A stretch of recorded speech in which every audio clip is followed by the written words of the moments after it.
અમેરિકાના Newark airport પર એક ભારતીય વિદ્યાર્થી સાથે કથિત કઠોર અને અપમાનજનક વર્તનનો મામલો સામે આવ્યો છે. સોશિયલ મીડિયા પર વાયરલ થયેલા વિડીયોમાં જોઈ શકાય છે કે અમેરિકન અધિકારીઓએ વિદ્યાર્થીને જમીન પર પછાડી દીધો, તેને હાથકડી પહેરાવી અને તેની સાથે જ ખૂબ જ કઠોર વર્તન કર્યું. દેશ નિકાલનો વિરોધ કરતી વખતે વિદ્યાર્થી વારંવાર "હું પાગલ નથી" કહીને બૂમો પાડતો રહ્યો અને આ ઘટના હવે સોશિયલ મીડિયા અને ભારતીય સમુદાયમાં ચિંતાનો વિષય બની ગઈ છે.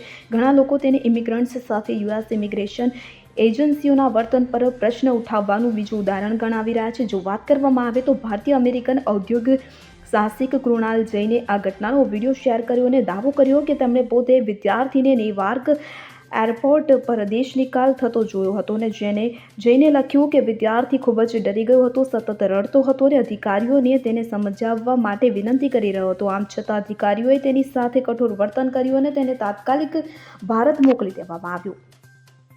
Bureau report CN24 news. હવે જુઓ દેશ દુનિયાની તમામ ખબરો તમારી આંગળીના ટેરવે.